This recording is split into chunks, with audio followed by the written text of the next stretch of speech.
Brothers podcast. A 5 Pillars of Mad Monolith production. Assalamu alaikum wa rahmatullahi wa barakatuh, my dear brothers, sisters, friends, and the foes out there, and welcome to another episode of the Blood Brothers podcast with your host, Dilly Hussain. Now, I promise you guys every episode that I'm going to find another word besides special to describe our guests. I've not achieved that yet. I'm working on it. I'm working on my thesaurus and all of that. But today's guest is someone who's very special. Special needs. Yeah, no. Straight away, political correctness out of the window, yeah? But today's guest is someone who's very special to me. Besides being a friend, an advisor, and a mentor, a business partner, he's also someone who's denied me of a job 2-3 times. And I still end up working with him on 5 Pillars, and that is the editor-in-chief of 5 Pillars, Roshan Muhammed Salih. Assalamu alaikum, Roshan. Alaikum salam. How are you? Yeah, alhamdulillah. Had a bit of coronavirus a month or two back, but I've recovered, alhamdulillah, and fighting fit now. Yeah, because you had us a bit worried for about 2-3 weeks, right? Yeah, I had a bad bout of coronavirus. I had all the symptoms, shortness of breath, fever, headache, everything. And, at one point I was even on the verge of going into hospital because I was really short of breath. But I just kind of recovered really quickly, and now I feel fine, yeah. Alhamdulillah. Yeah. And how do you feel that this is the third time in 6 years that we're on screen together? Well, obviously we live in different cities, don't we? So we work. I mean, we speak every day, but we work remotely, don't we? Of course. So it is a bit weird because obviously we're collaborating every single day, but we're never in the same place at the same time. So I probably haven't seen you in a couple of months. So it has been a couple of months. Yeah. It has indeed. Now let me kick off today's podcast because today's podcast is entirely to do with 5 Pillars. And I think it's important because we've been around for 6.5 years. And it goes without saying that we're part of the British Muslim landscape, whether it be from an activist point of view or a media point of view. We've been around, we've done a fair amount of work, but there's still a lot of unanswered questions pertaining to both you and I as individuals and our work. So hopefully today's podcast should address some of those issues. So let me first start with some quick fire questions about yourself. Questions which readers, supporters, critics, friends, allies have wondered about you, right? So let me start. And apologies in advance. I know what's coming. Okay. So what's the first one? What do you think the first one is? Are you like a pro-Iran closet Shia? We'll get to that. Okay, so are you Sunni or Shia? I'm Sunni, yeah, alhamdulillah. I'm Sunni 100%, yeah. Raised from childhood as a Sunni? Yeah, of course. My dad was Muslim from Sri Lanka, Sunni Muslim from Sri Lanka. My mum was a Christian, but she converted to Islam a long time ago. Sunni Islam is the only Islam I've ever known. Yeah. So what is your ethnic makeup? Yeah, so my dad was Sri Lankan and my mother's Welsh, so Welsh Sri Lankan. So I'm not English, that's very important, I'm not English. Okay, so you know when you say your father's Sri Lankan, there was something I recall you saying, correct me if I'm wrong, something about Yemeni traders. Yeah. So basically the Sri Lankan Muslims tended to come from Yemen several generations back. And that, in fact, was where the word serendipity comes from, the English word serendipity. The Arab sailors, they chanced upon this beautiful island in the Indian Ocean called Sri Lanka, which they call Serendib.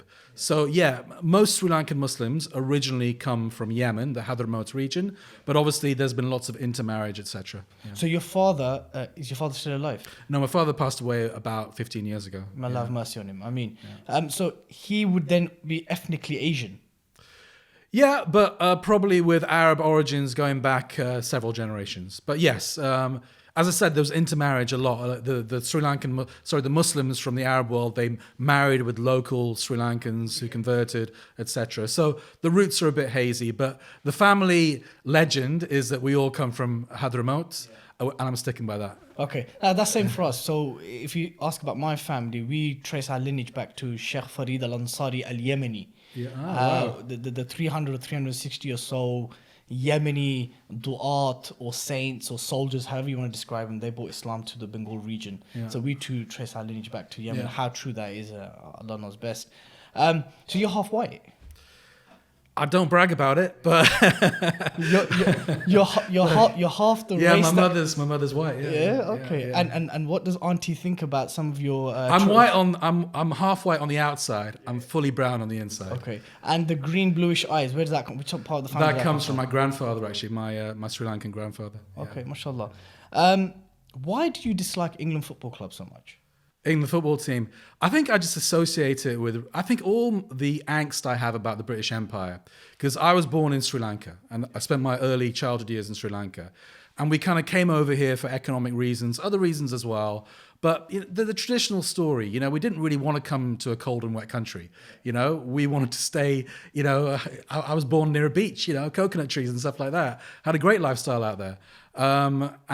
But we came here because Britain destroyed our countries, That's why the Pakistanis, the Bengalis, that's why ethnics are here in this country.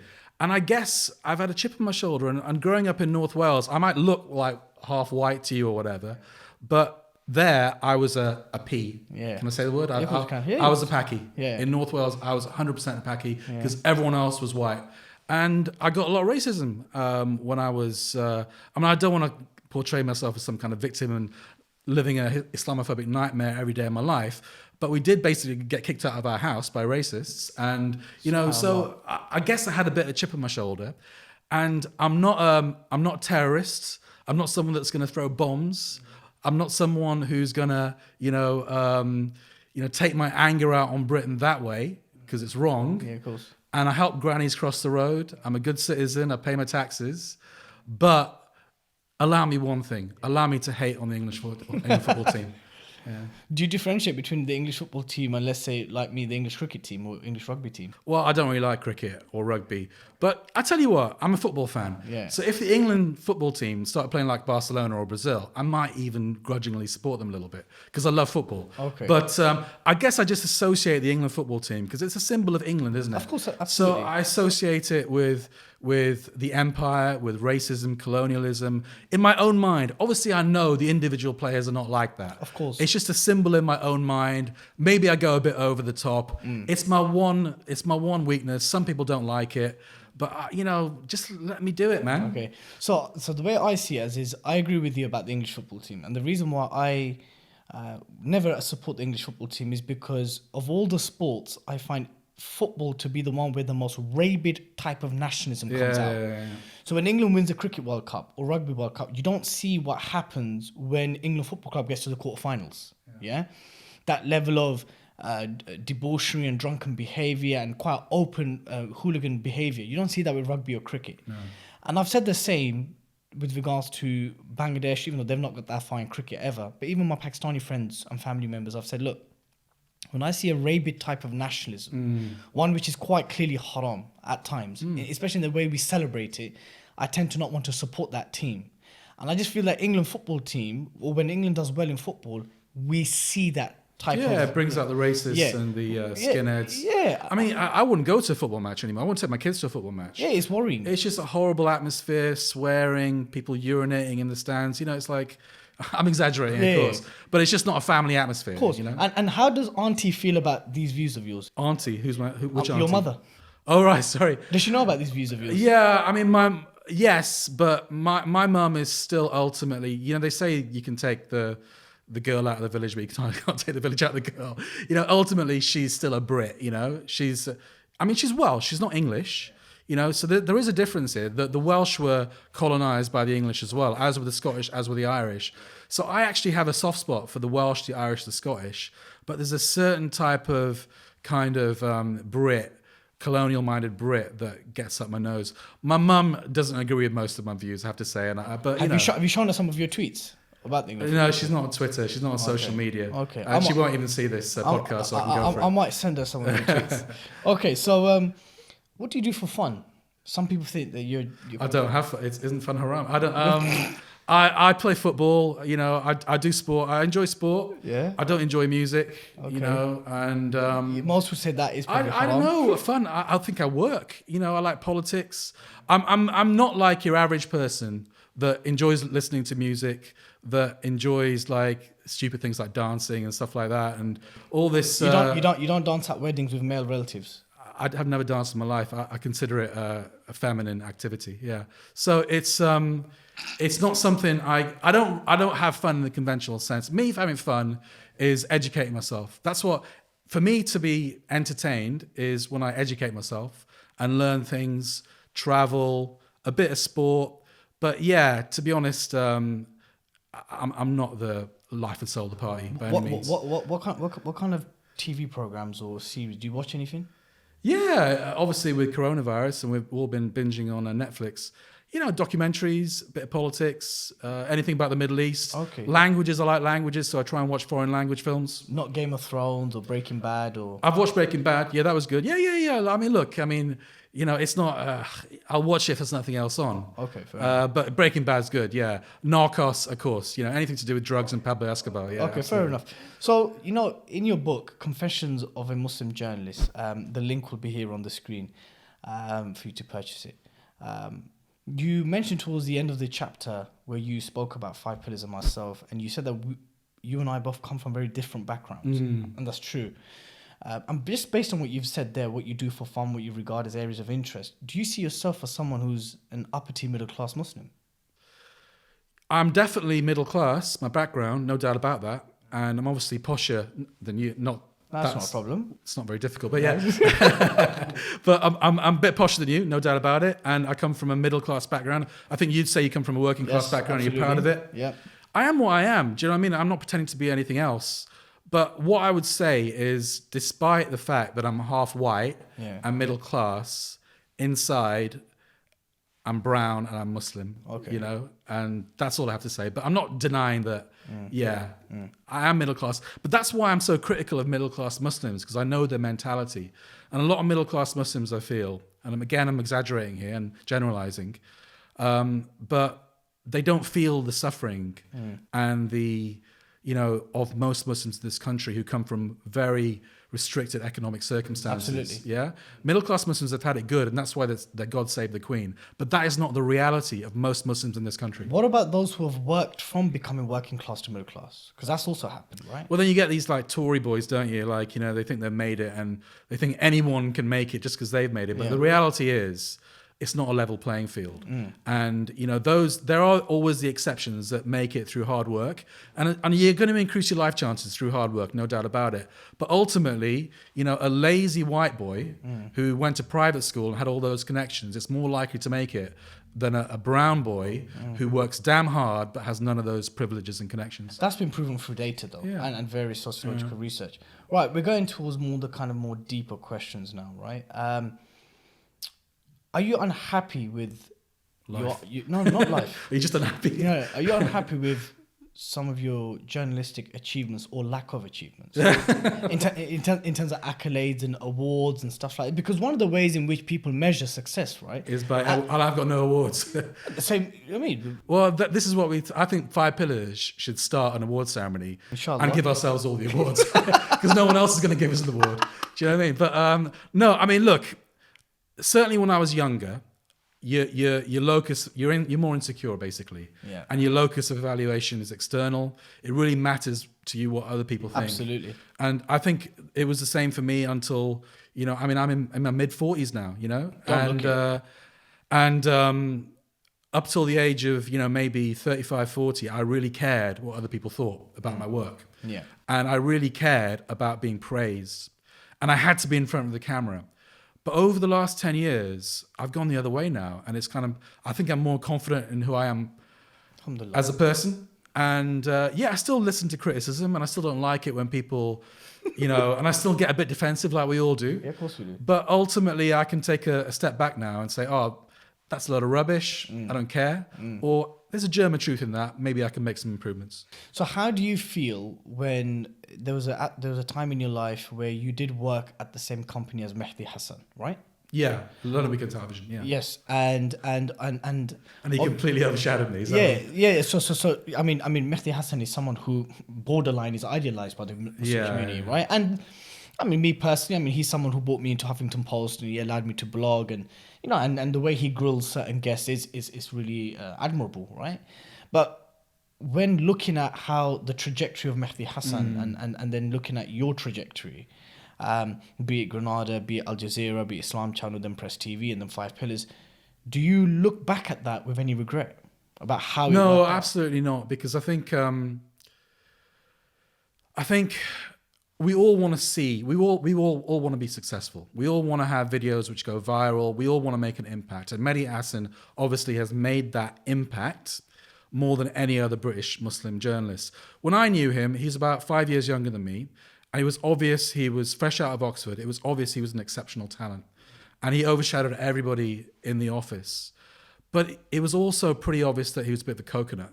And I said it to his face many times. And the football test is a good one. I remember 2002 World Cup, England were playing Brazil. I was supporting Brazil. He was supporting England. So, obviously he's a proud Brit as well, which I'm not. At the same time, it was obvious he was going to go places. But, we took different trajectories. And obviously I'm happy with my career. Did you have a cordial relationship with Mehdi? A cordial, absolutely. Yeah, we had a friendly relationship. And we still message each other very occasionally because obviously he's in America now. But we were never great mates. But we got on well because we were the two Muslims in a non-Muslim office. Yeah. So, look, we both did different things. It's wrong to be jealous in life. It'll just eat you up. He did his thing. I think I have problems with some of his views and the path that he's taken, which is more of a mainstream path. The mainstream was never for me, absolutely never for me.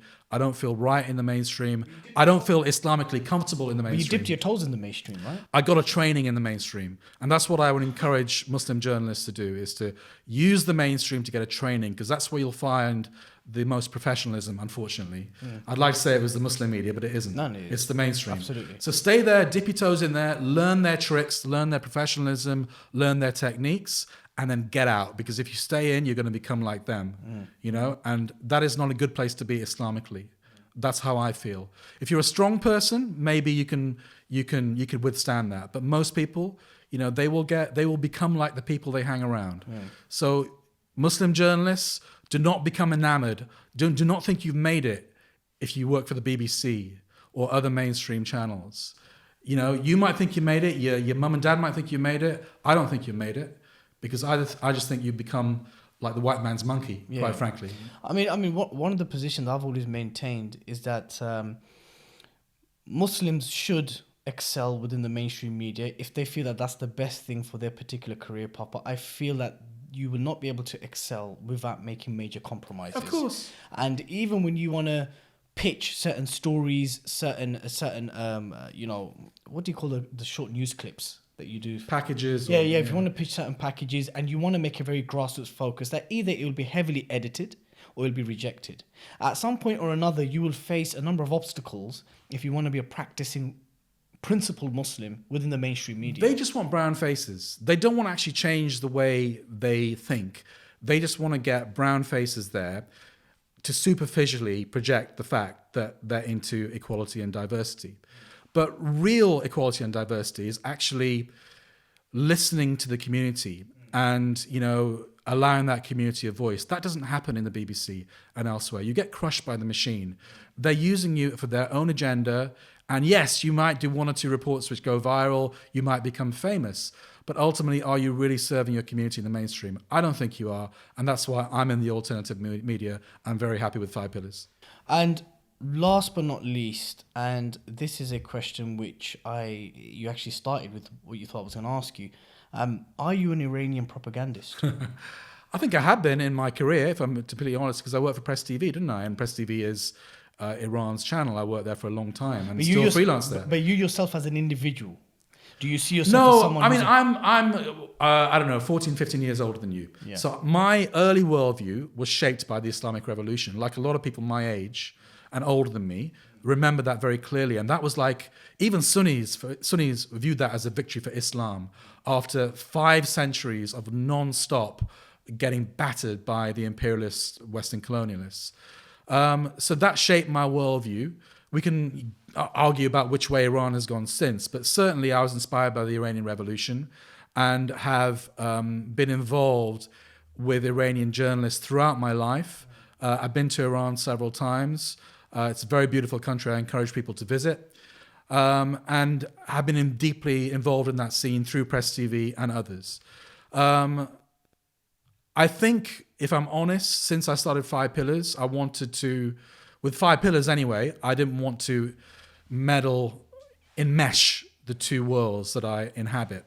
I think that was very important because 5 Pillars is not an Iranian propaganda organ at all. And it can't be, because ultimately it is for Muslims, and 85% of the world's Muslims are Sunni. You know, so issues like Syria, where we might differ on the politics of Syria, I understand 100% that the Iranian point of view on Syria is completely a minority view, and so that cannot be reflected in 5 pillars. You know, so I guess I do. Honestly, I'm not going to lie to anybody, and it's all searchable online anyway. Yeah. So I can't lie. Yeah. You know, my worldview was shaped by the Iranian Revolution. I have been influenced by that type of thinking. But 5 pillars is not that. I think it's also fair to say that whether many want to admit it now in light of Syria, the 79 revolution did heavily influence many Islamic Sunni organizations. Yeah, right? Muslim Brotherhood. The Muslim Brotherhood, namely, right, where their emissaries from around the Arab world went to Iran when the revolution happened. Many of the thinkers were influenced by it. Many celebrated the 79 revolution. Even up until now, you'll find the likes of Islamic Jihad and Hamas and others who still refer back to the 79 revolution very positively. So I think at least you're able to honestly say that it had an impact in your life and influenced it, whereas many wouldn't now. They wouldn't, even if it did, many wouldn't, simply because of Iran's stance on Syria. So that's it, really. Those were my questions for you. Do you have any for me? Well, all my mates think you're a sectarian anti-Shia. Okay. I'll be very clear about this. My position towards the Shia is the mainstream Sunni position, and that is by default they are Muslim, right? I'll even cite Sheikh Ibn Taymiyyah rahimahullah, who I know the Shia do not like, and he said, Ahl al-Qibla, if they testify that there is no one but Allah subhanahu wa ta'ala and the Prophet ﷺ is the final messenger, they are Muslim. Now, whether they're Sunni or Shia, once someone says or does something that goes beyond the 6 articles of faith, the 5 pillars of Islam, then it doesn't matter if you're Sunni or Shia. If you have deviant or heretical views, then you are what you are. With regards to the Shia specifically,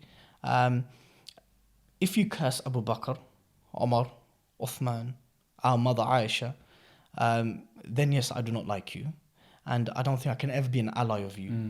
Because these are the best of people that came after the Prophet, testified by Allah subhanahu wa ta'ala in the Quran, where Allah said himself that he is pleased with them and they are pleased with him. So am I anti-Shia? Absolutely not. Do I regard them as Muslims? Absolutely. That is the general default position. The ones who I have problems with are the ones who curse those who are most beloved to me. I'm also a believer that there will never be a utopian unity with the Shia, because historically that's never happened. So something that's not happened historically cannot happen now. There can be peaceful coexistence, there can be coexistence without provocation, and there can be existence and even some level of unity on shared interests. So in the West, Islamophobia, Palestine, LGBTQ, Palestine, prevent, stuff like this. So yeah, I mean, the way you presented it there, I don't disagree with the word that you just said. So why do you think you have this reputation then? I think the reason why I have this reputation is because, namely due to the Syrian conflict, because there were certain rebel factions which I was hoping would defeat Bashar, and they were seen as sectarian takfiri jihadis. But then again, that label was discriminately used against any Sunni rebels from many elements within the Shia community. And I think what the Syrian conflict did was that it polarized many communities, and it brought back the intra-Muslim sectarianism that existed, that has always existed, but it brought it really to our doorsteps in the UK and broadly speaking the West. I think the reason why some or many Shia Muslims have this opinion of me is because I wear my Sunni identity on my sleeve. I am unapologetically Sunni. It's part of who I am. It's part of my heritage, as it is yours. And I'm just not shy about calling out inconsistencies where it is. I mean, if someone was to ask me, what would you mean there's never been unity between Sunni and Shia historically? I can cite you so many examples. I can cite you examples dating back to the sacking of Baghdad and the Shia elite who assisted the Mongols. I can cite you examples of how Salahuddin Ayyubi, he prioritized the dismantling of the Fatimids before he took Jerusalem. I can cite you many examples with the Safavids and Shah Ismail, who forced the Sunnis of Persia to become Sunnis. It has never been rosy. It was a political difference that became a theological difference. That's essentially what it was. The difference was about who was going to become a Khalifa after the Prophet ﷺ. So that was a political difference. So even if a Shia came to me and said, we believe that Imam Ali should have been the Khalifa, not Abu Bakr. That is a political view, right? That's a political view that's espoused by many. By many, I mean by Even many some Shia. Sunnis think he had a strong claim. Some Sunni, but they don't, because they just see it as so they won't voice that, but they just see it as what happened was the best course of action because Allah willed it. That's not the issue here. The issue here is when it becomes a theological difference, and then that theological difference becomes a justification for violence. And one last thing, I think another reason why some within the Shia do not, within the British Muslim community anyway, do not like me is because when it comes to Karbala, I consistently say that you cannot be the champion of Imam Hussein's legacy, alayhi salam, but at the same time be on the side of tyranny. So Roshan, am I anti-Saudi? Yes, you are. Am I not anti-generally? I mean, you know me that. Am I not anti-generally most Muslim regimes? Yeah. So the label of being Salafi Takfiri does not count with me, because I will call out Saudi way more than I call out any other regime. So that doesn't work with me. I personally think, I don't think you're anti-Shia. Yeah. Because what you've just said to me there, Yeah. as a default position, you accept Shias as Muslim. Of course. Okay. A lot of Sunnis would not say that. I disagree. I mean, a large minority of Sunnis would not accept that. Let's put it that way. I disagree. Maybe 20%, 30%, I don't know. So you're saying that by default, most Sunnis... So that's already better than what a lot of people already... No, I think that needs to be clarified. I think most Sunni Muslims, by default, because it's a classical mainstream position. It's a classical mainstream position that even if vast majority of Sunnis believe that Shia have heretical or deviant views, at face value, by default, they are Muslim until they utter or do something.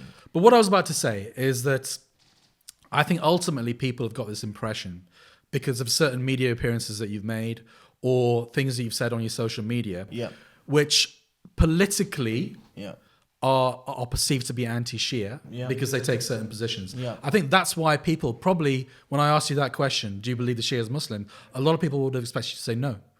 Well, that's crazy, and that's not fair either, because if Shia brothers and sisters have the concept of husn al-dhan, like we do, like the Sunnis do, then they should also understand that if I criticize Hizbullah or Nasrullah, if I rejoice at the death of Qasem Soleimani, if I criticize Abu Israel, the militia leader in Iraq, if I criticize Rouhani or Ahmadinejad, that this is not a matter of iman and disbelief.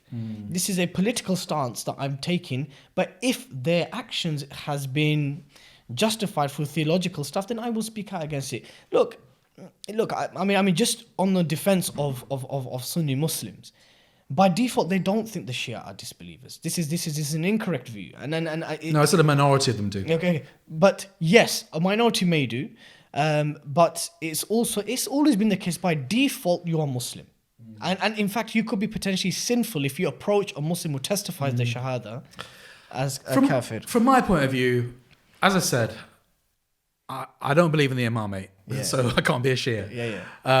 I hate the cursing, so I can't be a Shia.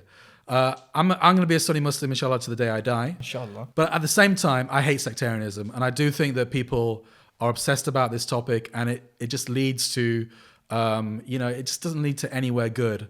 And I think the ultimate deal that I would like to see is for the Shia to stop cursing the Sahaba.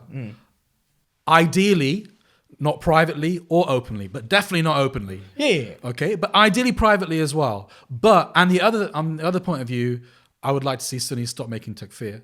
But unless those two things happen, I can't see Islamic unity happening. Yeah, but I also do believe, and I know this may be a bit controversial, I don't think for real Islamic unity to happen, it requires the unity of the Shia.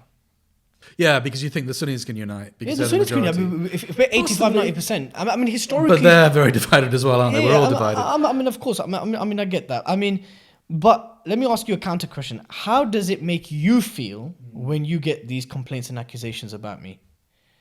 About you? I think it's just a headache. I just want to focus on positive stuff and stuff which I consider to be more, kind of crucial for the ummah going forward. I don't want to be bogged down in these endless Sunni Shia debates. I used to talk about it a lot on my social media, but I've stopped for many years now. I don't really talk about Syria as well, because that is somewhere where people have taken entrenched positions. No one's going to change their mind anymore, and it just leads to a shouting match and people scoring points rather than actually arriving at a solution. So I think Syria. I would say on Syria that I was right from the start.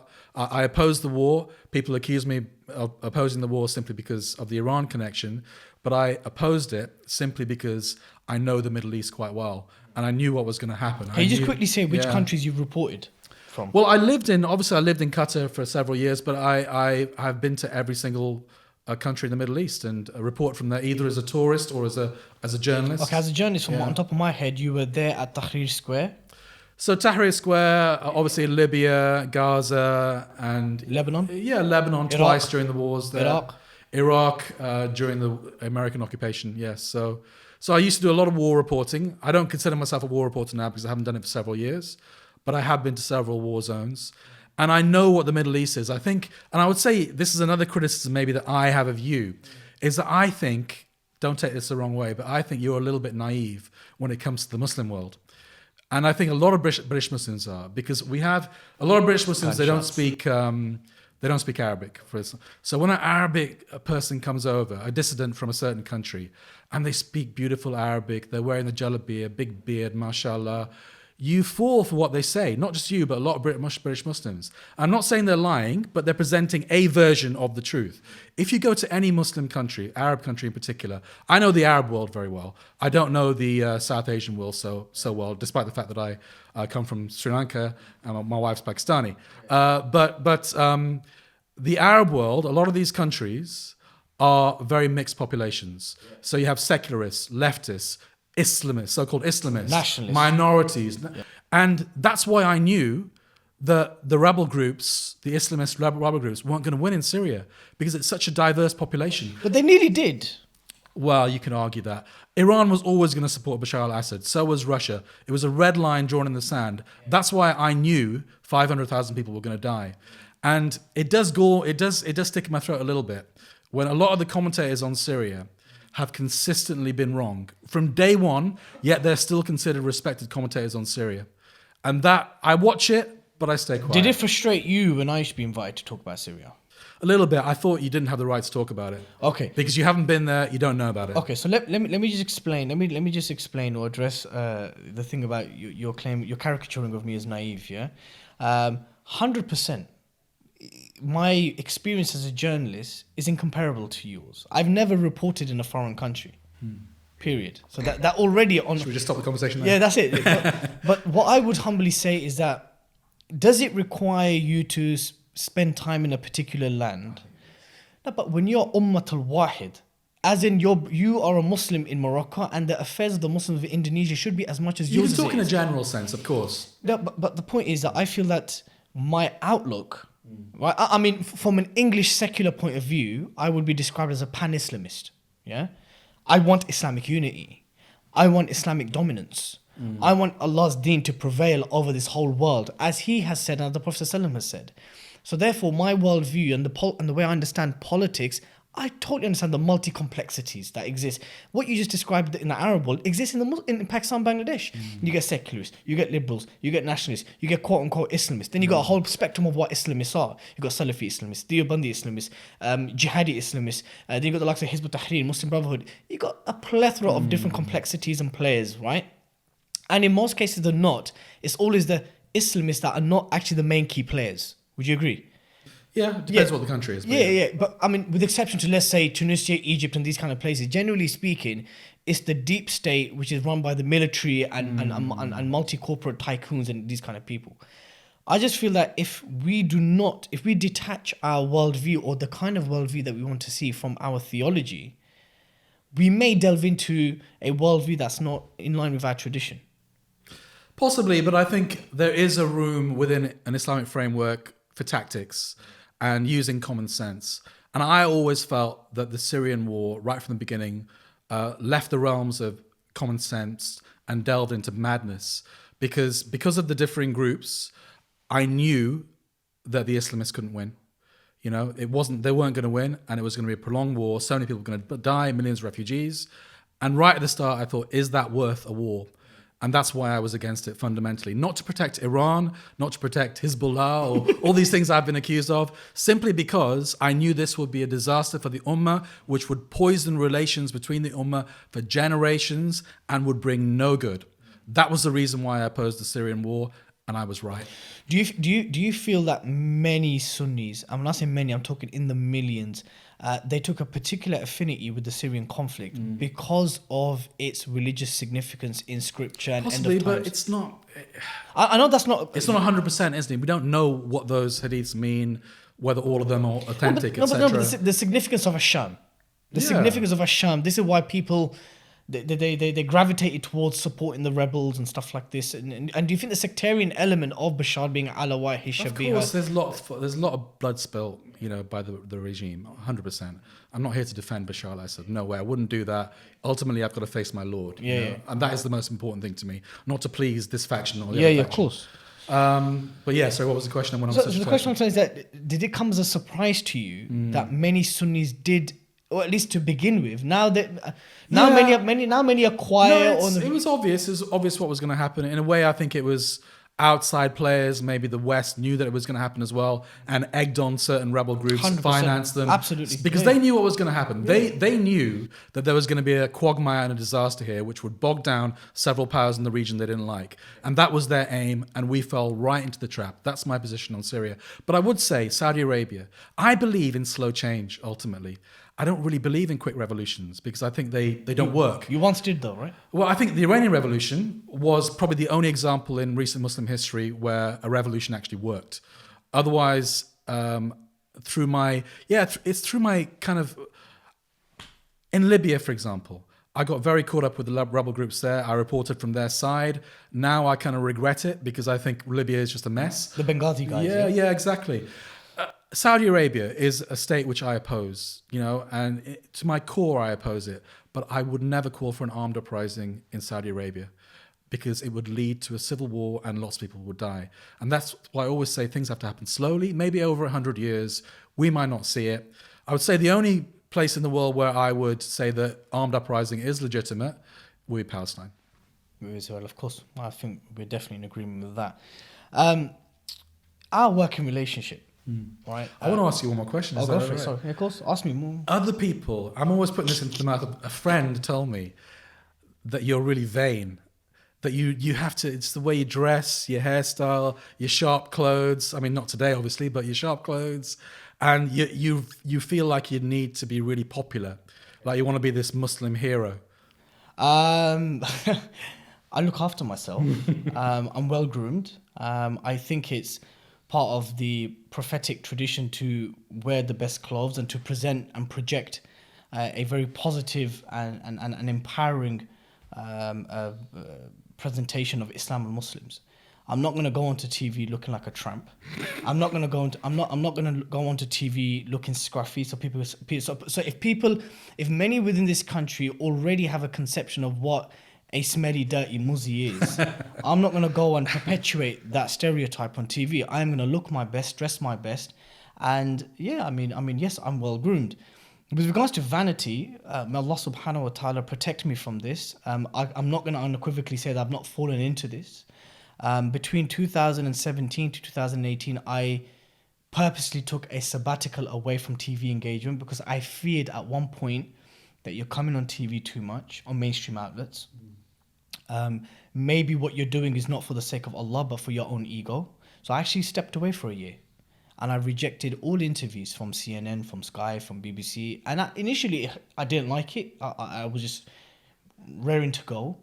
But then I realized that this is good. It's good tarbiyah. So yes, there was a point in my life where I thought to myself, are you doing this for the sake of Allah and Islam and the Ummah? Or are you doing this to build a particular profile of yourself? One thing good I would say is that I think Muslims need that confidence. When we see our spokespersons, I won't name names, but when we see a lot of our spokespeople on TV, they come across as very wet and moderate, always trying to please, the mainstream. Whereas I think when you go on TV, you do project that confidence that Muslims need to see. I have to, because and then I consulted some scholars and I said, look, this is the kind of internal conflict that I'm having. I feel at times that maybe I'm not doing this for the right reason. One of my scholars, who I'm not going to name by name, he said that, look, this could also be from shaitan. Shaitan can come to you and say, hey, you're doing this for your ego. You're doing this not for the right reason, because he does not want you to go and carry on what is generally seen as good work. Yeah. But nevertheless, I took a year out. But I think those who have less hair than me are jealous of the fact that I take care of my hair, and the fact that I dress well. Maybe a cue to maybe invest in a new suit. But if you look at many of my interviews, I wear this one tweed blazer all the time. And it's one of my favorite blazers, and I wear it in most of my interviews, right?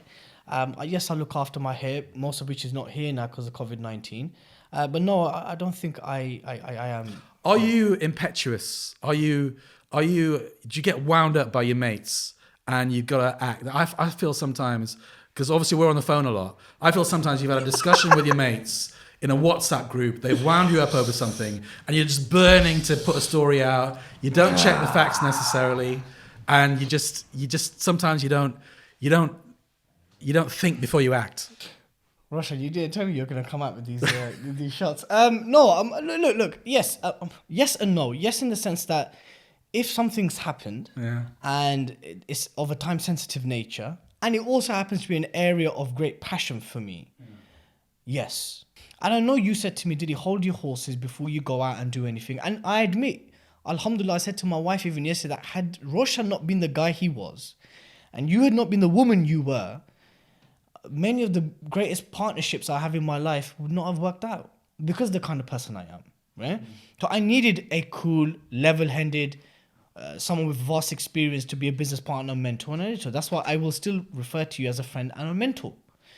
In the same way, if my wife was a fiery, extrovert character like me, I probably would have been divorced in 6 years. So the beauties and blessings that Allah has given me in my life is that people who balance me out, right? But do my friends rile me up? Not they necessarily. do, man. They poke you. No, they don't. You. But then it's a strategic poke. They know that they may have a friend who works for 5Pillars, and therefore, if our interests align, that there may be a strategic reason to get a story out. But are you telling me that's never happened to you? No, of course it has. But has it never happened to you? I also think as 5Pillars, we've got a lot of enemies, haven't we? And it's good to have enemies, because if you have no enemies, you stand for nothing. But we have good friends as well. Yeah, we do, 100%. But sometimes I think, let's not go out of our way to create more enemies unnecessarily. Sometimes let's bite our tongue, do things behind the scenes. I think that's sensible as well. Fair enough. No, but definitely, look, I think there is a lot of fire in my belly. And that is born due to my own background as how I was raised as a child, right? For those of you who have watched the podcast, we've rerouted with Musa Adnan and other times. I mean, I've said, I was permanently expelled from school. For many years I was part of a gang culture. I've had many run-ins with the authorities. I mean, whilst obviously still being academically bright, trying to be a good Muslim, etc., I had a conflicting life for many years, and that's a part of who I am. So yes, I agree with something that you said, but I think it's reflective of my upbringing and my background. It's something that I personally also feel that I have quieted down and matured a lot. I mean, if you were to compare, let's say, the Osama Hassan debate or the Eva Bartlett debate to now, there's a lot of difference. I mean, even when I did the Piers Morgan one last year, the people are like, "Bro, have you changed? You're so quiet and timid." And so I think I have matured. I think I have piped down a bit. But the kind of positive projection and the empowering projection, we have to do that. At a time when we have so many organizations and leaders who are not doing that, who are not reflecting the sentiments that Muslims should have. Yeah. For 19 years, we've been apologizing, we've been condemning, we've been going there with, like Oliver Twist, with a begging bowl and just seeking acceptance after acceptance. And it's not made our situation better, it's made it worse. So in light of that, I feel a positive, empowering projection is good, and it will happen. Vanity is something that we should all seek Allah's protection from. But I'm not going to apologize for looking after myself and looking good. Of which my looks are deteriorating. I mean, I've got dark eye bags and stuff, so I'm not once the shiny, gleaming guy I once was. I mean, look at you. You haven't even got any eye bags, and you're approaching 50. I've got grey hair. Yeah, well, not much of it. Is there any more questions? No, let's move on. Alhamdulillah, wow. That part of the podcast took a lot more time than I thought it was. MashaAllah. Our working relationship, right? We've been together with 5Pillars for 6.5 years. I always crack the joke that Roshan refused me 2 or 3 jobs, which actually shows a strength to our relationship. The fact that I applied for a job, you made me do a written test, I think I didn't get that job. There was a Bahrain project for Press TV, I didn't get that job. There's another one, I didn't get that job. And I remember you said to me, whilst I like you as an individual, there were simply better candidates, right? At the time, yeah, that was true. At the time, yeah. And that was something which and you actually said to me, go and do work at the local paper. Go, and I did. I was at Better on Sunday for 2 years, where I learned most of the skills that I know, the court reporting, local council reporting, all that stuff, all the NCTJ stuff to put into practice. It was Yvonne Ridley who put us in touch together. And naturally, we have strengths and weaknesses and differences. Yeah. So I will ask you, as briefly as possible, how do you perceive our working and professional relationship? Obviously I've worked with a lot of people. I'd say that, maybe this is the best working relationship I've had in my life, and I think most of the time I've had to manage people. I don't really have to manage, apart from certain occasions where I put a veto because I'm the editor, but I don't think our working relationship, I think most of the time it's collaborative. Yeah. We run stories by each other. I don't tell you what to do. You don't tell me what to do. In certain extreme circumstances, I'll pull out the veto, but it happens very, very rarely. I think, as you say, we have strengths and weaknesses. I'm a terrible fundraiser. I hate asking people for money. I just like, if, I'll be, give me some money. All right then, And so you're a good fundraiser. I think you got a lot of motivation, drive. I don't need to do any of that stuff. I don't need to motivate you because you're self-motivated. You're a workaholic, I think. You're on it constantly. You're thinking of 5Pillars constantly. You're more focused on it than I am, I think. Because I've got, a big family, and 5Pillars doesn't pay that well. Yeah. I need to freelance as well. Yeah, of course. And therefore, my attention sometimes is elsewhere. And not on 5Pillars, 7 days a week, whereas I think your focus is on it. Yeah. So alhamdulillah, I think I'm a better writer than you, but I think you're a better TV performer than I am. Okay. So I mean, for the sake of our viewers and listeners, I mean, I think it should be clearly stated that for at least 4 to 5 years, we did this for no money. Yeah. Absolutely. We did this for free whilst working in other jobs. We just broke even, didn't take a salary, just barely covered our expenses. Yeah. And even now,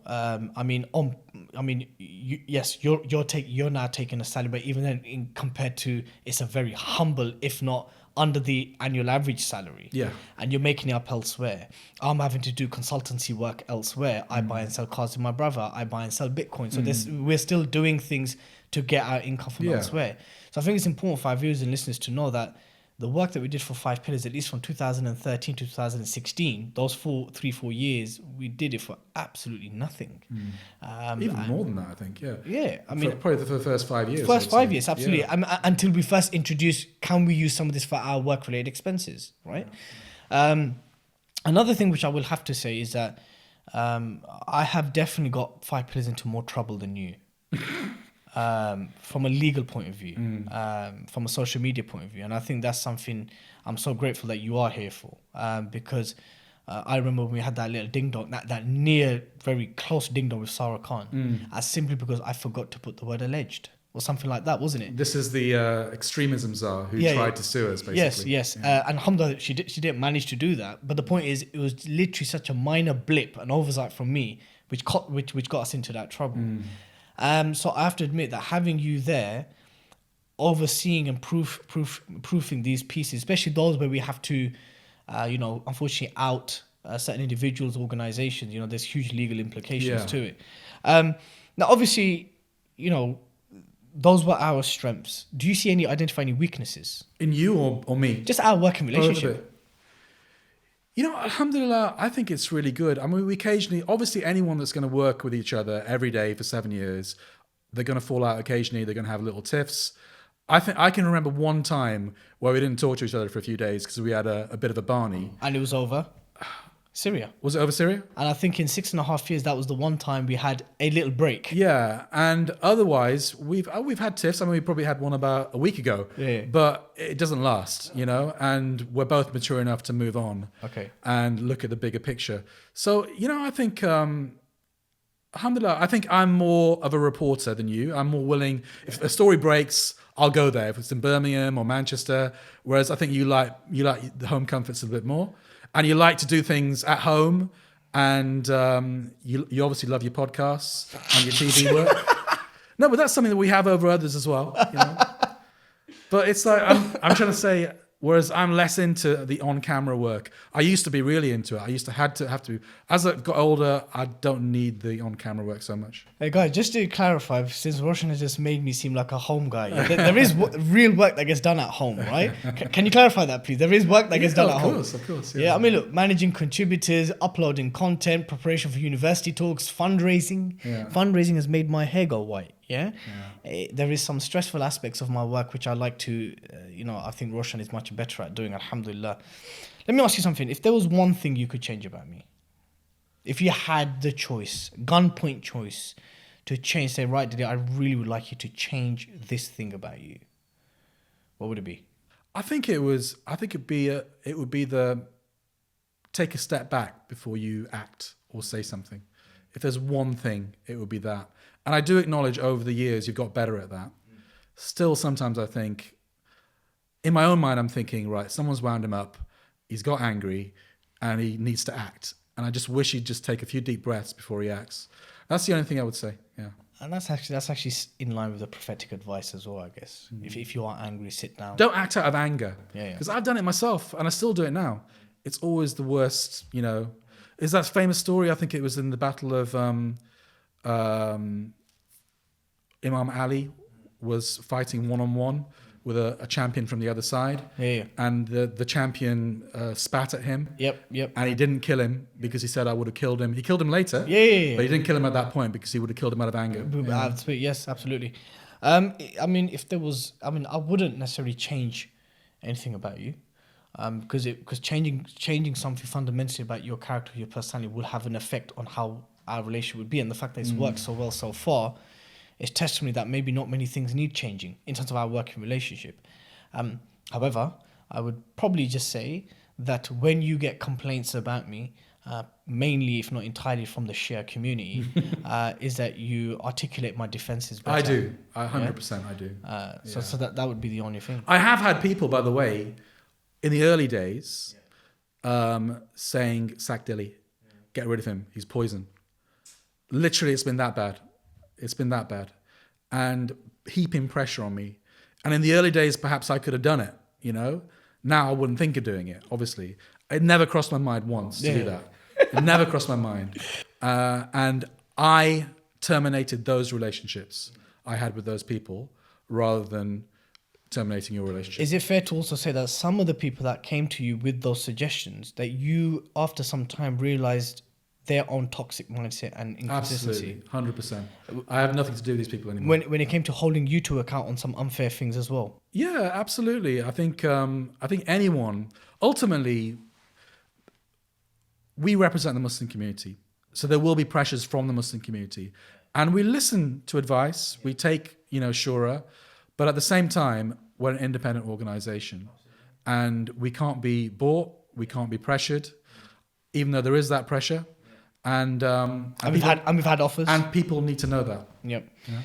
Okay, so I'm really looking forward to this part of the podcast because it's now dealing with haters and critiques. 5 Pillars. Yeah, and I think, I don't know if you remember, Roshan, the first 6 to 12 months of 5 Pillars, the 2013-2014 phase, there was so many accusations. It's a front for Hizb ut-Tahrir, it's a front for Iran, these are a bunch of Salafis, these are a bunch of Shia sympathizers. There were so many accusations. And those accusations actually ended up being the fact that, okay, since we are supposed to be a front for so many different groups, that means we must be doing something right. Do you remember those early accusations? Yeah, of course. Yeah? But alhamdulillah, it took 6 to 12 months for people to realize, okay, these guys are somewhat consistent. They don't necessarily pick one particular group over the other. No. And they also don't discriminate towards calling out groups and individuals from various persuasions. So I think, alhamdulillah, we dealt with that. But a new kind of accusations have been levied against us, right? That whilst we claim to be non-sectarian, we are partisan. And what I mean by that is that there's a particular kind of Muslims which we don't really like or go after. So I'm going to just go over some of the lists and we'll address them, yeah? So we claim to be non-sectarian and partisan, but we are, because we go after progressive liberal Muslims, or those who project that kind of mindset. We're equivalent to the Daily Mail, and we regularly apply tabloid-style journalism. Why, as a Muslim news outlet, do we cover celebrity news? We cover news late. Do we have any scholarly guidance or people advising us? What is our gripe with Muslim charities? And so many. Yeah, and last but not least, is it just me and you who make up 5Pillars, or is there a team behind us? So let's deal with the first one. Are we partisan? In the sense that we go after certain people, or is there a certain type of Muslims which we see as problematic or don't give fair coverage sellouts, to? obviously. Look, I think we have Islamic red lines.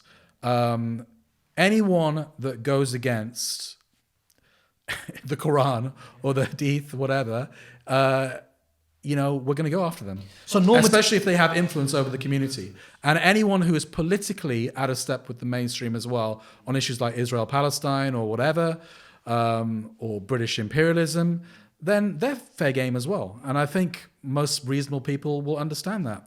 But within that framework, no, we're not. Yeah, just to add to that, basically, if people want to accuse us of partisanship or sectarianism on the basis of how we defend what we regard as normative Islamic values, then yeah, you can claim that we're partisan. In the same way that Sarah Khan and the Quillian Foundation have accused us of being Islamist extremists or whatever it may be. The point here is that if there's normative Islamic values, beliefs and concepts via consensus have been there for 14 centuries, that we're not about changing that. And we're not about giving platform to people who want to change that for nefarious agendas. We're about defending it, aggressively defending it as well. Absolutely. Yeah. So we are non-sectarian from the perspective that we do not discriminate towards Sunni and Shia and the various groups within mainstream Sunnism or Shiaism. So for example, you will find scholars and you will find du'at and activists from Barelvi, Sufi, Deobandi, Salafi, Muslim Brotherhood, Hizb ut-Tahrir, and all the other various groups, because they are mainstream and they are regarded within the mainstream of the community. But if ever there was a scholar or a group from these groups did what the progressive liberals did, we would call them out. Absolutely. So we're consistent in that regard. Are we the equivalent of the Daily Mail? And why do we employ tabloid-esque styles? Sensations. We want people to read our articles and watch our content. That's why. We are responsible journalists. So what you will see on 5Pillars is the truth. And it's been fact-checked. I mean, obviously, we sometimes make mistakes. But if we do, we'll correct them and we'll own up to it. But we seek to... I mean, there's this adage in journalism, educate, inform and entertain. Yeah. So that's what we're seeking to do. We do see it as entertainment. We also see it as education. And we're trying to marry the two things, I guess.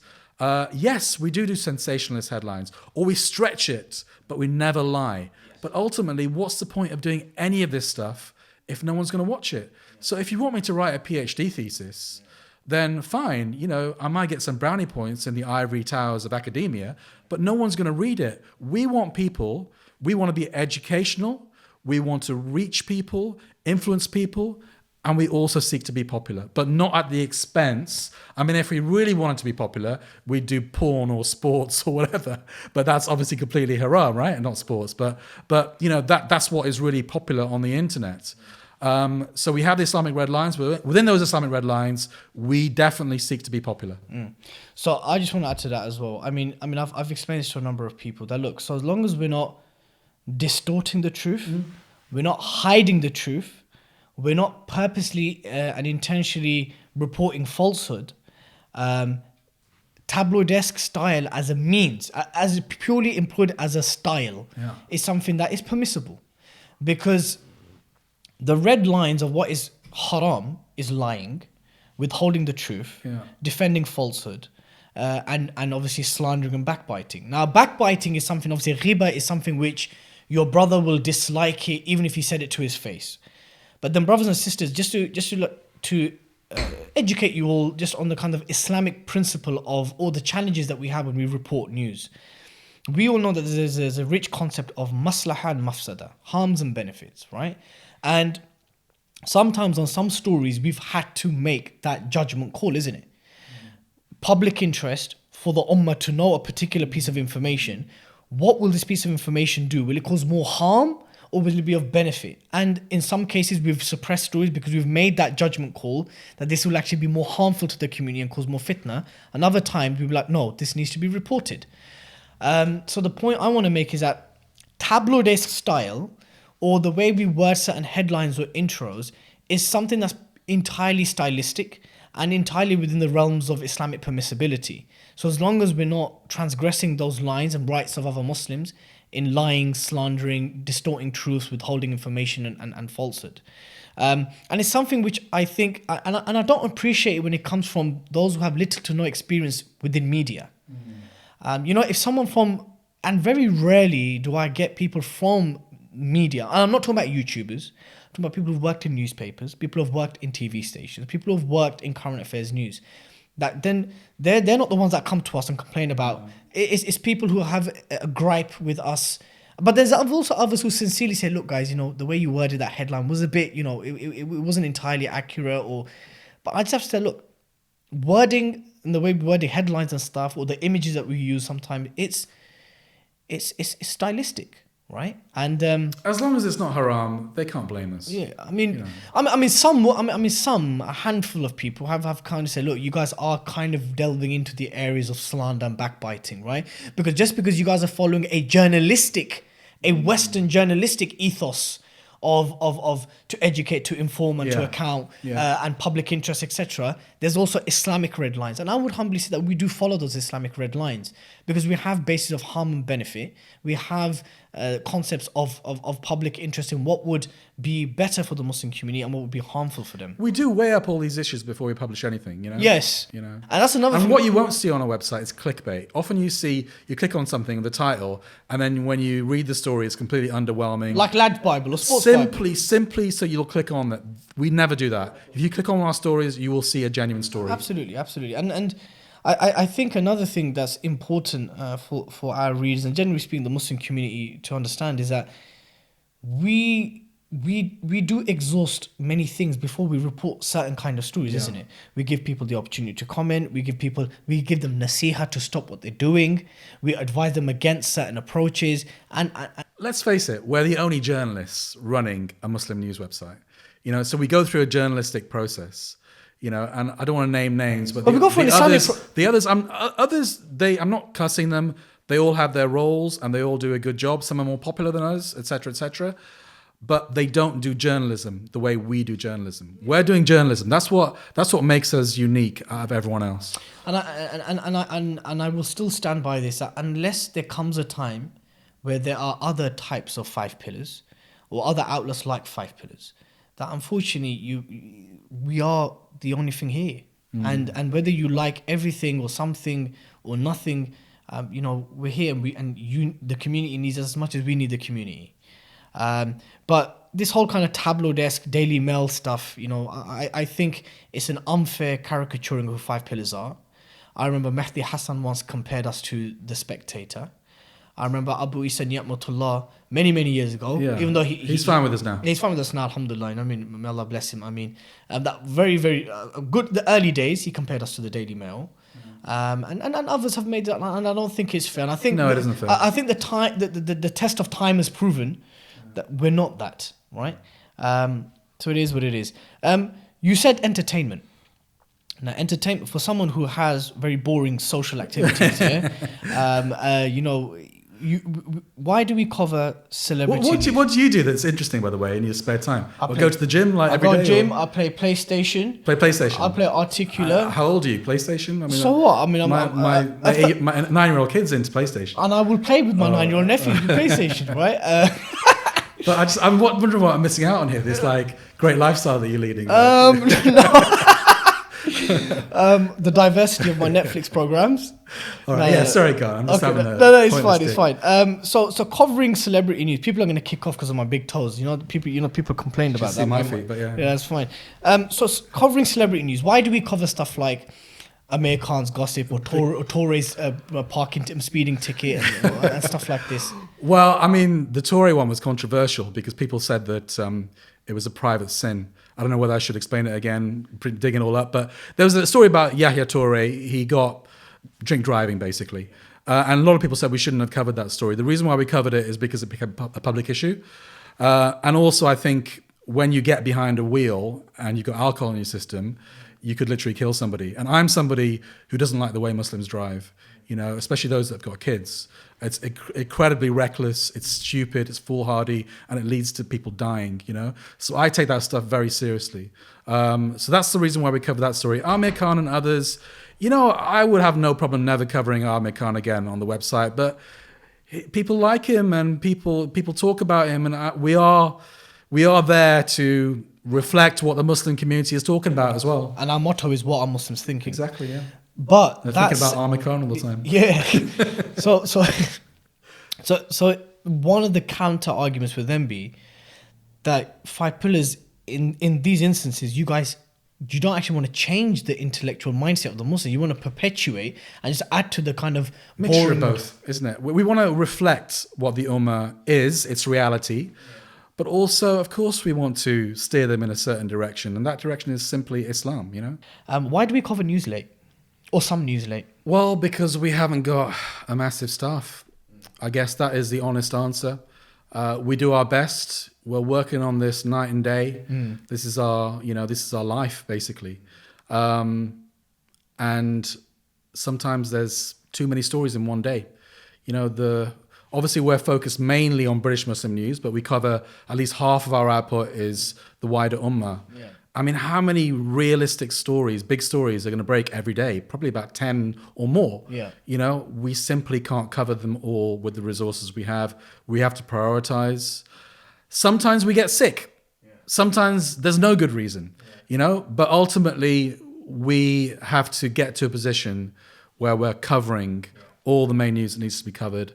But it can't necessarily happen overnight. I know one thing that you used to say to me is that, look, what can 5 pillars truly add to a breaking news story relating to the Middle East or the Muslim world? When the likes of Al Jazeera and BBC and Sky and these guys, they've already covered it. It's already been plastered. It's already done the rounds. What could we possibly add to it? Would you then accept what I've countered to you sometimes, that just at a face value, we need to be seen to be covering it? If it's a huge story, yes, definitely. Or cover it from another angle, maybe an opinion piece or some angle that the mainstream hasn't covered. But ultimately, I personally prioritize value over popularity, because we know very well if we stick a story on there, sometimes we know it's going to go viral, but we don't do it all the time, simply because it doesn't add anything to anybody's... Should we give the most recent example of the pigeon? Yeah, the spy pigeon. Yeah, the spy pigeon. So India accused Pakistan of sending a spy pigeon, and I'll regularly send Roshan stories, and he'll be like, "This will be popular. This will do the rounds. Yeah. This has viral potential." And sometimes he'll be like, "Dilly, look, this really has no news value, right?" But I don't want to be clickbait. I want to be popular, but I also want to add value. And ultimately, Islam at the beginning was not a popular message, right? And you've got to build up those foundations. And I just don't want to put stories on there for the sake of it, simply to get the clicks. But then, how do you feel then when the kind of like the stories like things relating to prevent, and kind of really like political stories about Zionist lobby groups and they're popular, but the prevent ones aren't. The prevent stories aren't that popular. No. Not all Islamophobia stories are popular unless it's of a sister being attacked or something like this. So how do you then? I mean, yes, you want to build foundation, you want to build a solid audience around certain principles, but if people are not engaging with a particular kind of story, what's the... Well, sometimes you just have to persevere. If you know it's right, you just have to persevere, don't you? And the prevent thing obviously is state Islamophobia. But it's a tough one to write stories on, unless there's a specific example of somebody being, discriminated against or put in jail or whatever because of prevent. it's a tough one to talk about the ideology of prevent. That is what's not popular, but it's so important that Muslims are educated by this because their lives are affected by it, you know. But we still haven't cracked that nut. Yeah. But we persevere with it because we know that it's the right thing to do. Would you also agree that one of the reasons why at times we are late in covering some news is because we employ and exhaust certain processes that others don't? Absolutely. I did a story on Muslim aid, I think, a couple of months ago. The Zakah story. The Zakah, not the Muslim aid. No, it was basically the CEO of Muslim aid, Jahangir Malik. Yeah. There was kind of an internal revolt against him amongst the staff.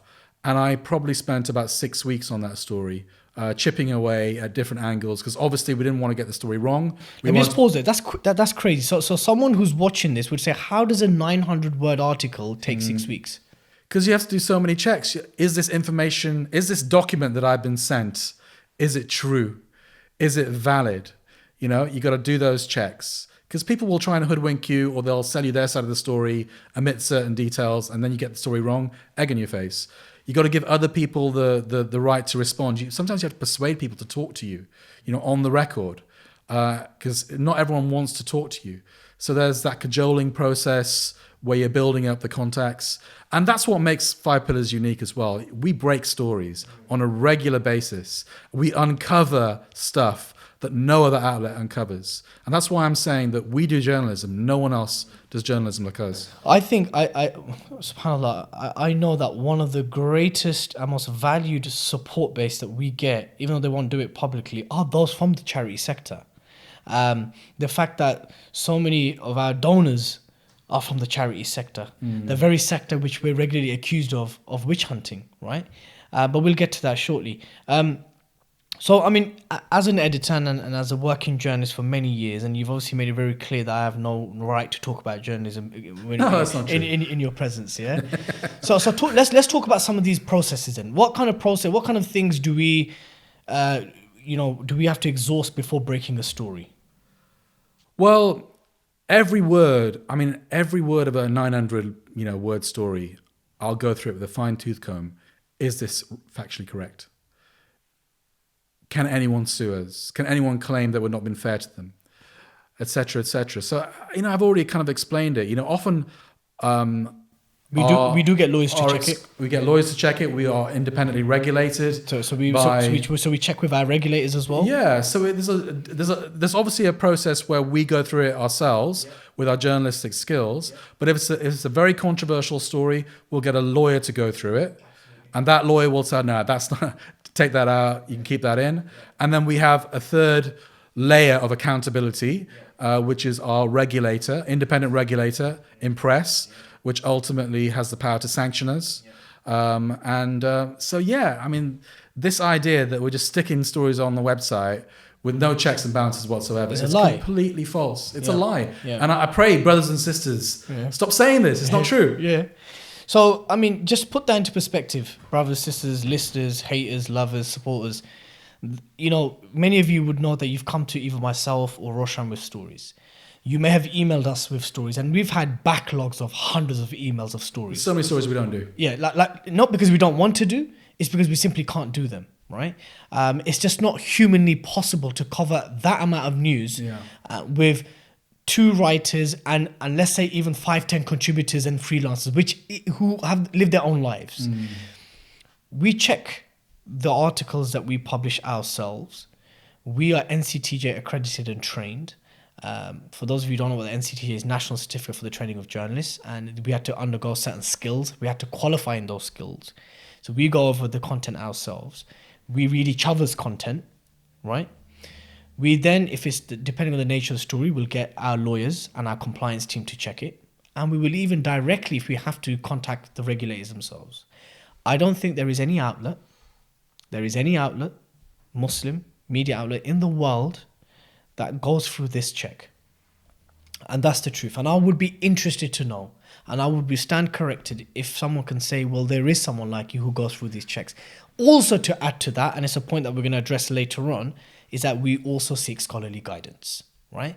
On stories where it could be a potential big fitna, we have scholars whom are close to us, who we will name some of them later on in this podcast, that we consult when it comes to controversial stories that could have certain effects within the community. So please, brothers and sisters, as Roshan said, don't think that we just write stuff and stick it out. And if there's a reason for a delay on a story, it's because we are carrying out checks. So I hope that puts... And I think the viewers need to know that we take our roles very seriously, because ultimately the community that we champion gives us money. You know, they subscribe to us, they donate to us. They take advertising space with us. Yeah, they are giving us money, and that places a huge responsibility on our shoulders. It makes me feel personally very humble. It makes me double down on my work. And, you know, I want to repay those donors, you know, in the work that I produce. Absolutely. The next thing is, do we have any scholars guiding and advising us? So there have been certain stories where we've had to seek scholarly advice. I think one of the main ones that comes to mind is last Ramadan's story about NZF, right? Because, you know, whether, you know, mashallah, they have been and still are doing some fantastic work, right? But there was a story which broke about where some of their zakah was going to some questionable and dubious individuals. And so we had to break that story, or we had to consider breaking that story. And so we had to consult scholars. So without actually naming those particular scholars that we consulted for that story, we have the likes of Sheikh Asrar Rashid from Birmingham, who I consult when it comes to certain stories.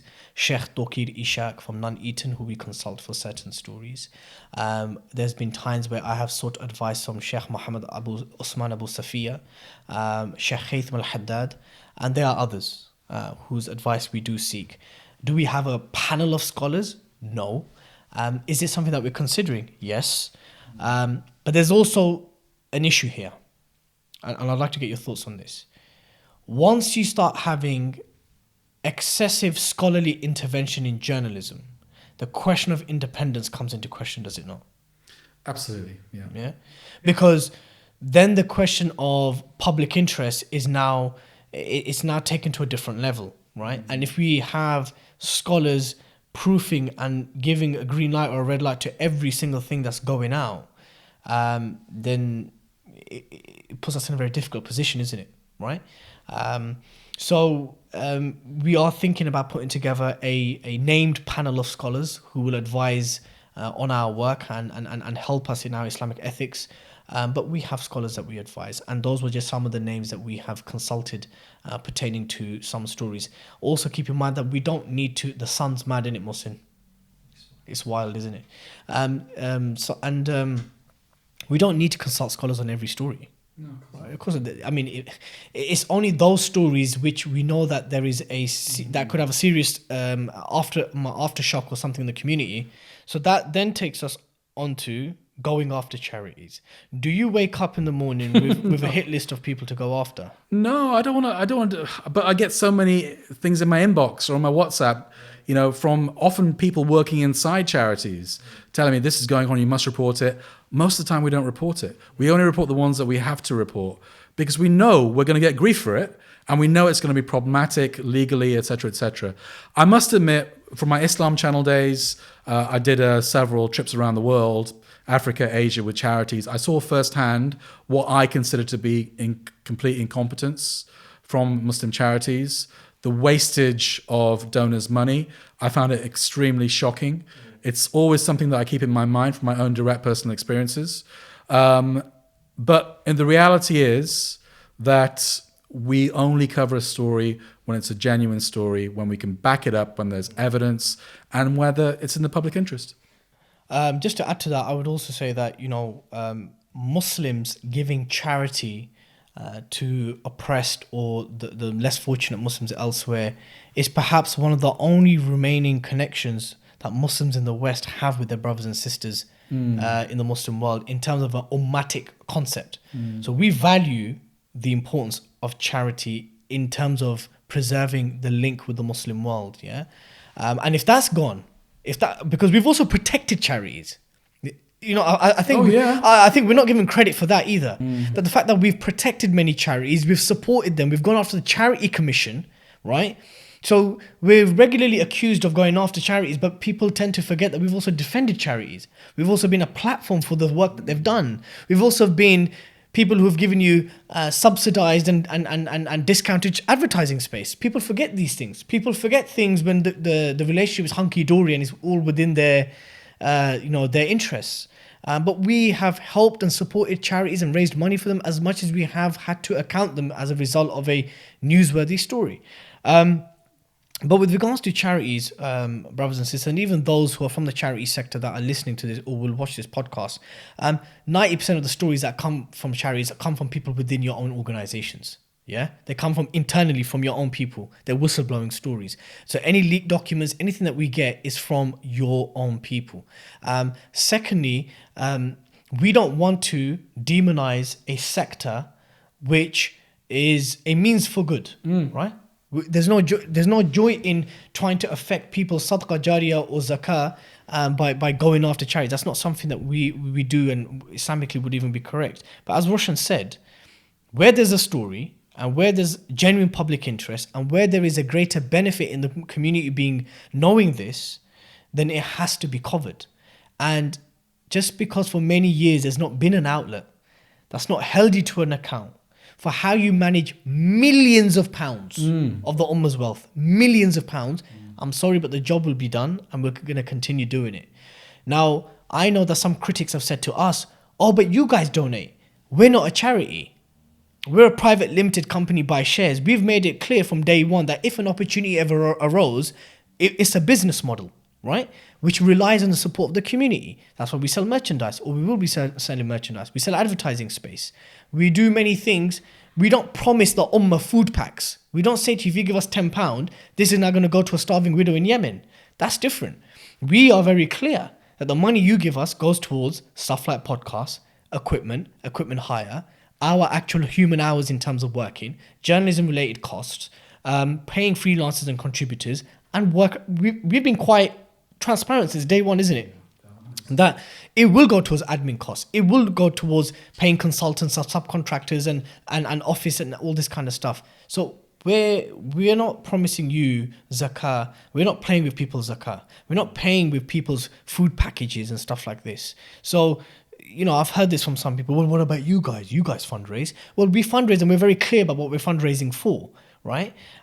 We don't claim 100% donation because we're not a charity, right? We're telling you that if you give 5 pillars £5, your £5 will go towards all of these things, including salaries, right?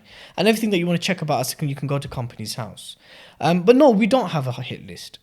And inshallah, we want to wake up to a time where we have no hit list, right?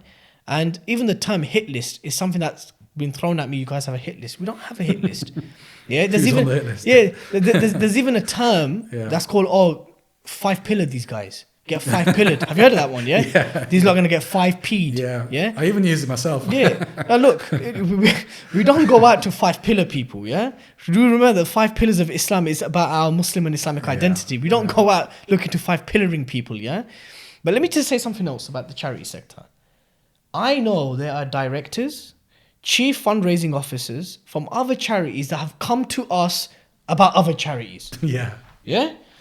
It's okay when you want to weaponize 5 pillars. You want to weaponize us to go after your competitor during a live appeal because they're lying about 100% donation policy, or that they have no grassroots contacts in Idlib or in a particular war-struck area, or that they're claiming that there'll be a donation matching. If we were really agenda-driven, if we were real bastards, right, we would name and shame everyone, including all those directors and finance managers that come to us with stories from big mainstream charities about other charities. But we're not, because we're not fitna makers. We're not fitna makers. We will just report what needs to be reported for the benefit of the community. And I hope that puts to bed. I know many will still not like this, but it is what it is. Last criticism, or even a query rather. Is it just me and you who make up 5 pillars? Or are there others who make up the 5 pillars team? Do you want to answer that? No, you can answer to Well, obviously it's you and me full time on it, sweat and tears and blood. But we have several freelancers we work with, contributors in terms of writing for the website. We have technical people making our videos, editing our videos. Shout out to Mohsin over there. And who else do we work with? Obviously, the technical people like on the website. If you thought that it was just me and Roshan doing all of this stuff, then mashallah, you'd think very highly of us. We're driving it, but we have a team. Yeah, but editorially, yes, it's me and Roshan overseeing the content, but even the editorial areas is quite like delegated, isn't it? Right? We have contributors, we have freelancers. Some of them are mentioned on our website. We have a tech team, we have a design graphics team, we have various cameramen. Mohsin from Dawah Digital, he's our podcast guy. There were other guys before him. So yes, there are many good brothers and sisters who work with us. We have our legal team, we have our solicitors who legal check out our content, and we have a compliance team. So yes, it's not just me and Roshan. There are many others who make up the 5 Pillars team, and I think that video of everyone involved is well overdue, isn't it? Yes. Yeah, because people literally it'll be just me and you. Yeah, just me and you with different faces. With the team. Yeah. So yeah, I mean, Allah bless everyone. May Allah bless everyone who's actually helped us. And I think what definitely began as me and you. Yeah. And I think it was Reza, wasn't it? Who did our website? Our original website. Yeah. For a good 2-3 years, that literally was it, wasn't it? Absolutely, yeah. And then we had and anyone that was contributing did it for free. And, absolutely, yeah. And that's still the case now, to a large extent. That's still the case. Yes, of course. And when we can pay our contributors and freelancers, we do. But now, alhamdulillah, over the years, we've had the good folk that have come and contributed towards our organization. The people from other organizations who have offered their services, their consultants to assist us, to take us from strength to strength. And, we're grateful to them. And alhamdulillah, I think it's a testimony to the fact that people see value in our work. Bringing the podcast to a close, right? I want to go over some claims that we make, cliches and claims, things which we regularly use in our marketing content, things which we regularly use for our fundraising content. But I want to, perhaps between you and I, get to the bottom of what these things actually mean and how true we are to these claims. What makes us unique from a journalistic point of view in terms of the Muslim? I honestly think we're the only ones doing journalism. We're the only ones breaking stories. We're the only ones putting stories out there which are rigorously checked. We both have great contacts books. I think that's what really sets us apart, is that both you and me, we have contacts all over the UK, all over the world, who feed us stories. I don't believe that's happening in any other organisation, British Muslim online organisation. I also think that out of the news websites, I think we're the only ones, this is going to be a bit controversial, that really adheres to a strict Islamic line, aggressively adheres to it. Anyway, in terms of, we are going to go for any, basically, I think you and me believe, as minority in this country, our religion is under threat, Of course, absolutely. From a theological point of view and a political point of view. Absolutely, by a shadow of a doubt. And we are determined to fight that fight. So can I just rephrase what you potentially meant? I think from all the Muslim news outlets that are out there, those who we have a brotherly cordial relationship with, and we know they do good work as well, is that we are the ones that actively use our journalism to go out to defend Islam Muslims in a proactive, aggressive way. I'm not saying the others are doing haram stuff, or that we're more pious than you guys. No, absolutely not. But at the same time, we will look for stories to defend our deen. Not just in like a positive, wishy-washy, happy-clappy way. Which there's a space for as well, and it's needed. Yeah. Absolutely. I think, so when we say defending Islam Muslims, we really are. I think we're independent as well. I think that's really important for me, right from the start, to be editorially independent. Of course, there are pressures. There's no doubt about that. No one's, got a gun to our heads. But by dint of representing a community, that community will constantly put pressure on you. But ultimately, can they make us write a certain story or take a certain story off? No, they can't. Just to add to the kind of unique element of it, we're both NCTJ trained, right? We're both NCTJ trained. We've worked for years, you obviously more years, in non-Muslim newspapers and mainstream newspapers and outlets, right? We committed ourselves to impress. That's something we didn't have to do. No, not at all. We didn't have to. I mean, in one way, it could be seen as shooting ourselves in the foot. Yeah. We've just given people who don't like us an excuse to go after us for an external regulator. But we committed to that, and that was a commitment to how serious we take our journalism. The fact that most of our contributors are either journalists themselves or experts in their respective fields, and that's how we tend to accept opinion pieces and freelance work. The fact that we have contacts from in occupied Kashmir, people who are in contact with people in East Turkestan and places where Muslims are having a difficult time, and besides just posting raw footage, which we tend to get from other outlets as well, but I mean, I'm not going to hide away from that, but we also do get grassroots stories from those areas. So yeah, I mean, I think we are unique, and I think we're the only online organization which actually subscribes to a news agency as well, you know, and that's not necessarily. I think we have this discussion about whether it's popular or not. Sometimes it's not popular as raw footage. Can you elaborate as to what you mean by news agency? Yeah, Ruptly. We were subscribed to Ruptly, which is basically it's like Reuters or Associated Press. It sends us footage from all over the world and a lot of the Muslim world hotspots. So that is obviously, you know, kind of footage which is shot by a journalist and high quality, and only news organizations, proper news organizations like CNN, BBC, Al Jazeera, all the big ones, they'll subscribe to this footage. and that's a pricey subscription, right? Yeah, absolutely. But we do it because we want to bring the news of the Muslim world Absolutely. to British Muslims. Yeah. What have we achieved? I mean, you know, people will ask us this question, and you'd expect, I don't know, an award or certificates or something like this. But in those metrics, Sarah can't try to sue us. yeah. I don't know. I mean, she dedicated 6-7 pages to Yeah, you know, yeah. obviously, but the Tony Blair Foundation mentioned us in their report. I mean, yeah. I mean, if we take those things as accolades and awards, do we? I think, what have we achieved? Look, naturally, journalism, we're dealing with intangibles here. You know, like a charity can say we gave this amount of, charity to a certain group in a certain country.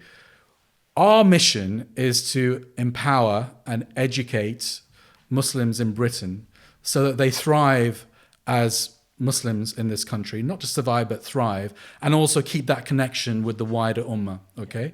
So it's a gradual process, and I think, you know, along my career, for example, when I was starting out in the 1990s, I guess, late 1990s, Muslims were Asians. We were Asians. Our identity was Asians. Now we have a clear Muslim identity. And I think I played a part in that. If there's one thing I look back now and think, did I play a part in achieving something? I would say it's that. Changing the British Muslim identity from Asian, a racial identity, to an Islamic religious identity. So that's what we're about. I think in terms of what we've achieved, we hold a lot of people to account, both inside our community, charities, you know, doing dodgy things, mosques who would be playing footsie with Zionists if it wasn't for us, also holding the mainstream to account.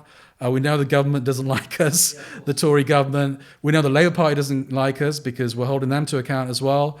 The mainstream have consistently picked up our stories. So I think those are some of our achievements. Yeah, what would you say? Yeah, no, I mean, yes, absolutely. Those things, plus the fact that we don't necessarily see awards and official acknowledgements as accolades or as metrics of success. Awards, they're all paid for anyway. Whoever gets the awards, someone's paid for it. Someone's given to his mate.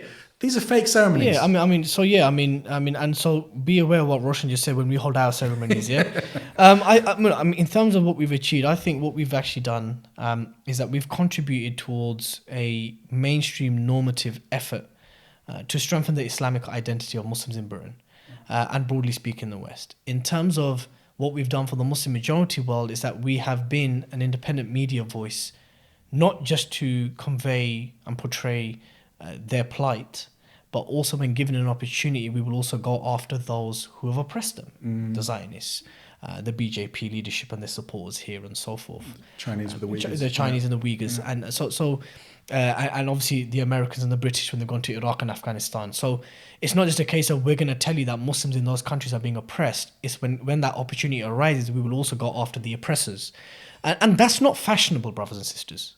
Just remember that. That's not something that most Muslims would see as forget about a noble duty. It's not something that they want to rock the boat over. So see it as a fard kifaya that we're fulfilling for you, inshallah. We don't have the shiny certificates of the awards, but that's not necessarily something that we're after. Alhamdulillah, the fact that the Tony Blair Foundation has mentioned us in their reports, the fact that a war criminal of that level has felt the need to mention small 5 pillars. Sarah Khan mentioned us in Parliament.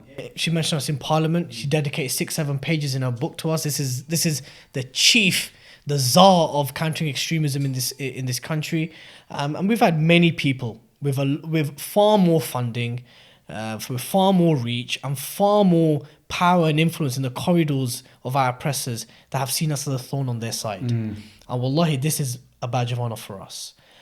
It's not the certificates and the awards and the trophies we're after. It's knowing that we're giving people like this a sleepless night. The fact that one of Modi's right-hand men tweeted our article over Kashmir, right?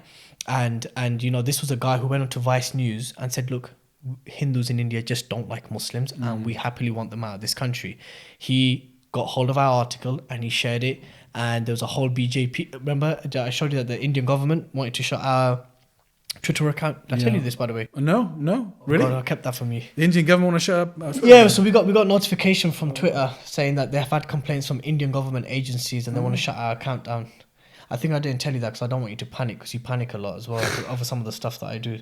So yeah, I mean, these are our accolades. These are things that we're proud of.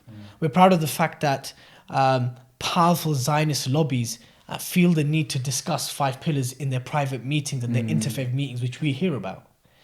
You think that people, and when I say you, I'm talking about those who have nefarious agendas against the Muslim community. You think that you have spies and agents within our circles. Wallahi, we have people within your circles as well. That's how we know about the things that you do.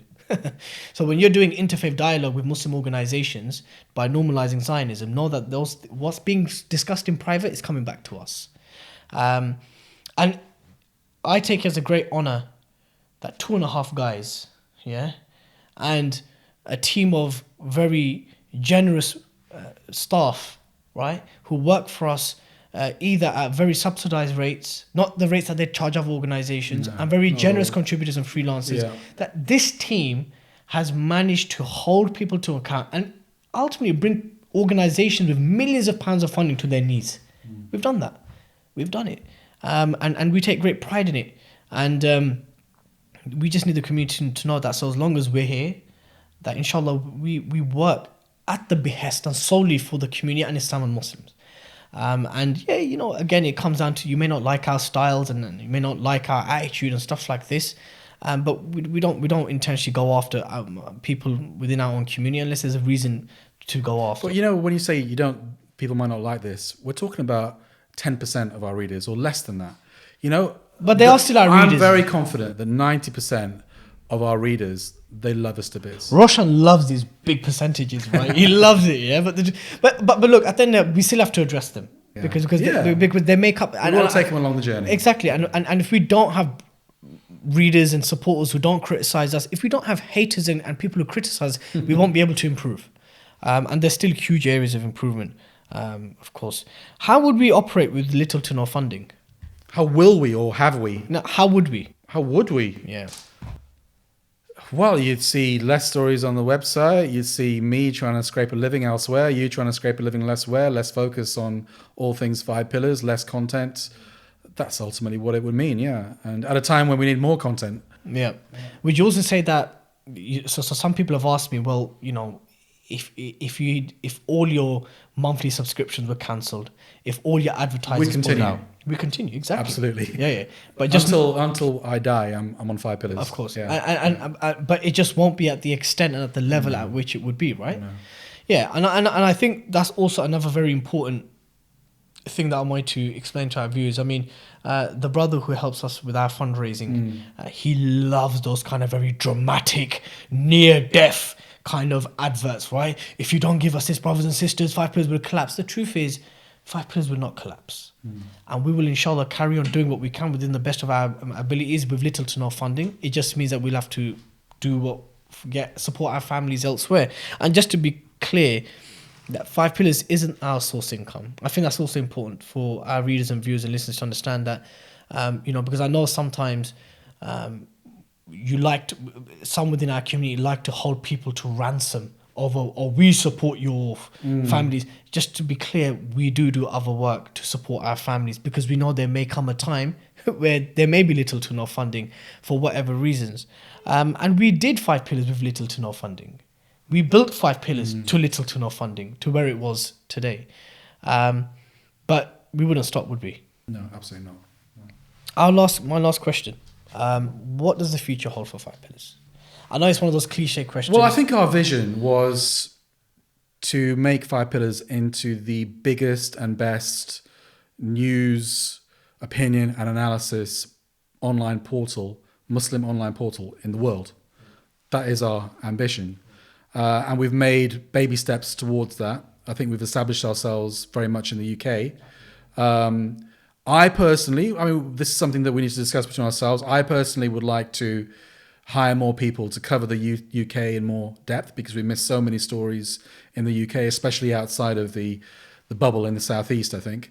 And ultimately, I would like to take 5 Pillars around the world and, have different franchises, 5 Pillars USA, 5 Pillars Français, 5 Pillars Deutsch, wherever there's, especially in the West, where there are massive Muslim communities. I think the Muslim world itself is quite well covered. It's obviously an area we have to cover, but I see a kind of opportunity to move into unreported areas, perhaps with Muslim diasporas in the Muslim world. That's the way I'm thinking at the moment. Yeah. I know you're really fond of the idea, and inshallah it is in the pipeline when the circumstances allow it to happen. But you really want to set base in North America, don't you? In America, this is something that I think it's needed because I think again, a bit controversial, but I think American Muslims are in danger of losing their Islam. That's not that controversial. I think many know that. They're far too liberal and they're shedding a lot of their Islamic theological and political principles, selling out to the LGBT lobby, selling out to the Zionists. And I think they really need some proper dawah. Do you know what I mean? Okay, fine. But what makes you think, given that general assessment of what makes you think that they'll take well to 5 Pillars? I think we'll ruffle a lot of feathers, but we also, you and me personally, know a lot of American Muslims that feel the same way we do. They just haven't particularly got a voice in the establishment. And inshallah, we could give them that voice, I think.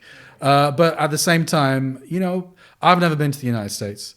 So I realized that we'd need a lot of help from it. We'd need American Muslims running the site, basically. Absolutely. Yeah.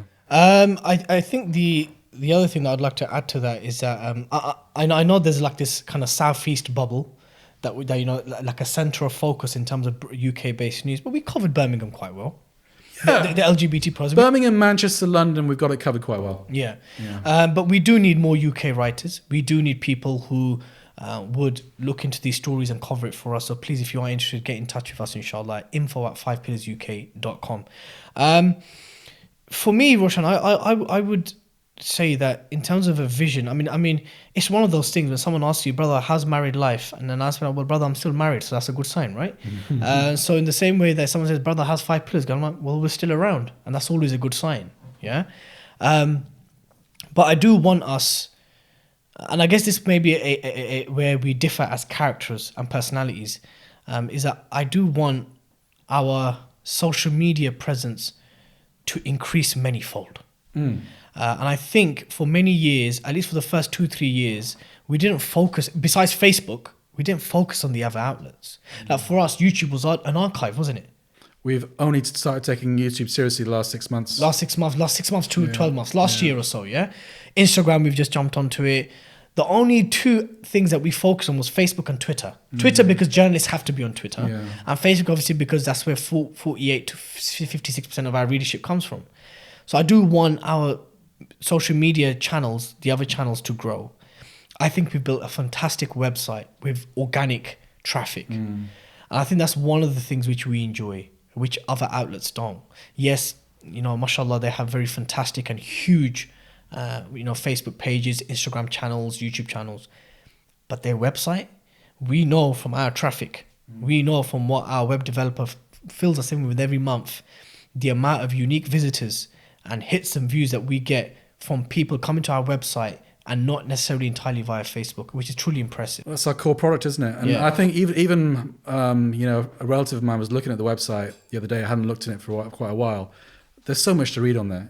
News stories, opinion, analysis, reviews, podcasts, every video. Spend hours on that site. Yeah, of course. Yeah. And so therefore, I want to carry on us working and growing on that.